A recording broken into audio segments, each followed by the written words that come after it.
እስቲ ቆም ብላችሁ አስቡ። ለዓመታት ስለ ገንዘብ የሰማችሁትና የተማራችሁት ሁሉ በአንድ ጊዜ ብትረሱትስ?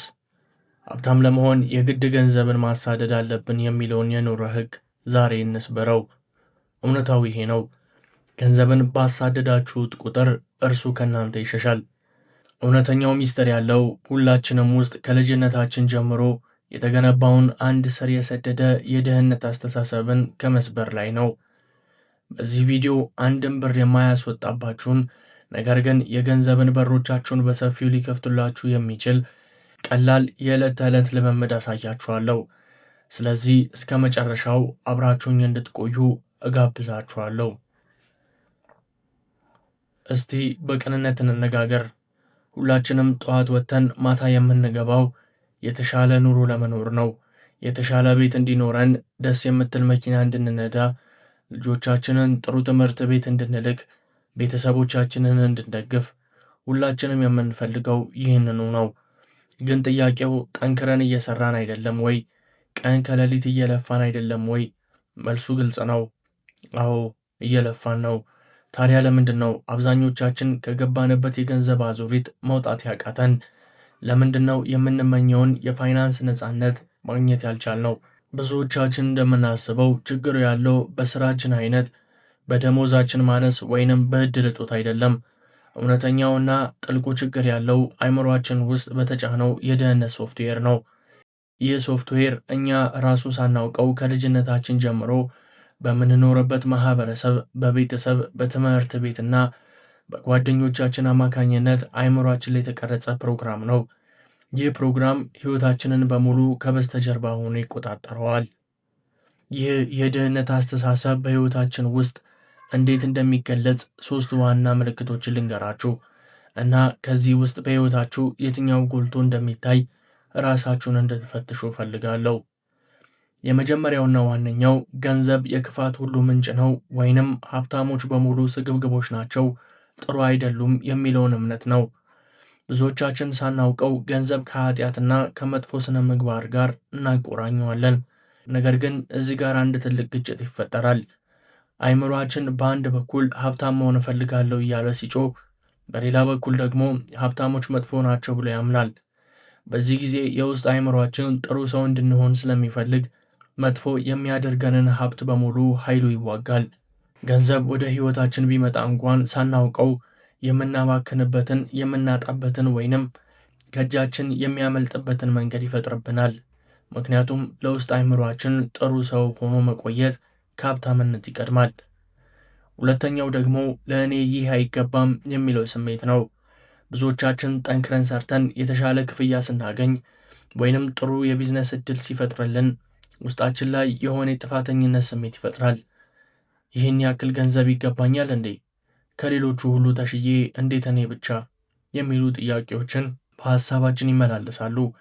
ይህ ለእኔ አይገባኝም የሚለው ስሜት መሰረቱ በራስ ዋጋ ላይ ያለን እምነት ዝቅተኛ መሆኑ ነው። ሶስተኛው ደግሞ ገንዘብ ውስን ነው ወይንም ለሁሉም አይበቃም የሚለው የእጦት አስተሳሰብ ነው።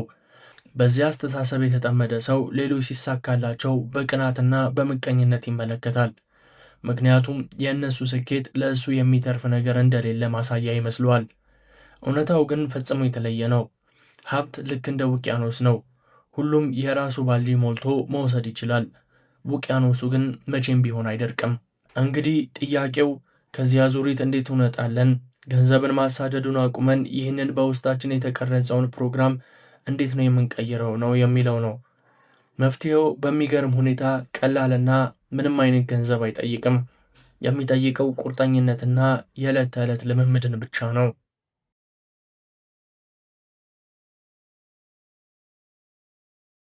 እውነተኛው መፍትሄ ያለው ገንዘብ ማሳደዱን ትተን ወደ ውስጣችን በመመልከት ያለንን የተሳሳተ ፕሮግራም በአዲስና በሀብት አስተሳሰብ በተሞላ ፕሮግራም መቀየር ላይ ነው።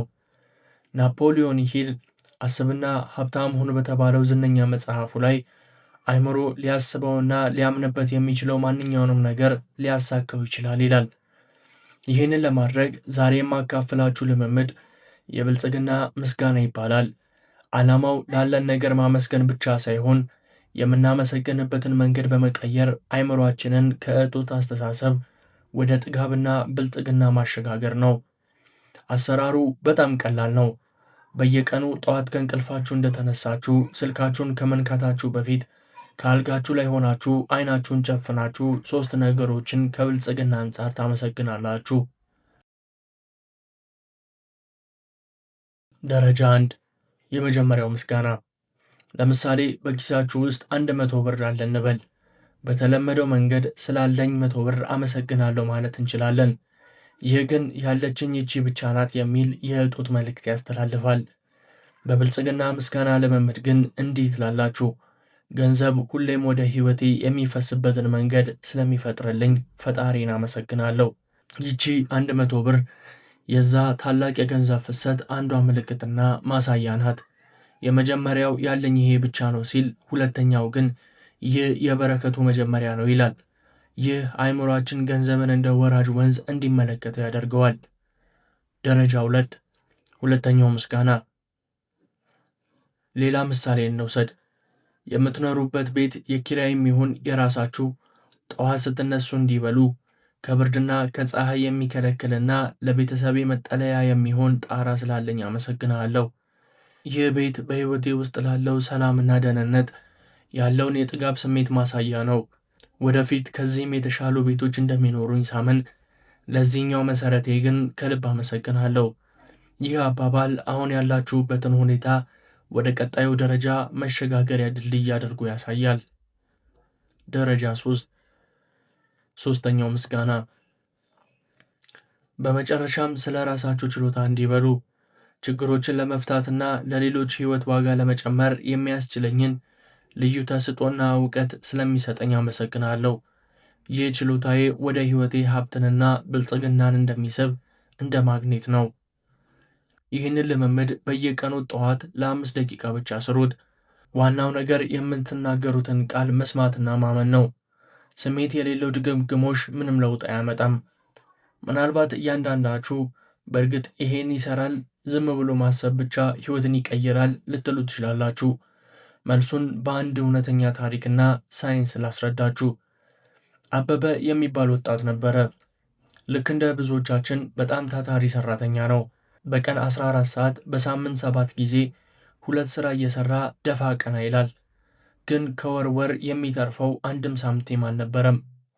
ሁሌም ስለ ገንዘብ ይጨነቃል። ዕዳውን እንዴት እንደሚከፍል ያስባል። ሕይወት ለእሱ ብቻ የከበደች ይመስለዋል። አንድ ቀን ይህንን የብልጽግና ምስጋና ልምምድ በየቀኑ ጠዋት መለማመድ ጀመረ። በመጀመሪያዎቹ ሳምንታት ምንም አይነት የገንዘብ ለውጥ አላየም። ነገር ግን አንድ ትልቅ ለውጥ በውስጡ ተፈጠረ። ጭንቀቱ፣ ፍርሃቱ በሰላም ተተካ። ከአንድ ወር በኋላ ግን ነገሮች በተግባር መቀየር ጀመሩ። በሥራ ቦታው ከዚህ በፊት ድምፁን አጥፍቶ ይሠራ የነበረው አበበ ለአለቆቹ አንድ የሥራ ሂደትን ሊያቀል የሚችል አዲስ ሐሳብ አቀረበ። ሐሳቡ ተወደደለትና የደሞዝ ጭማሪ ተደረገለት።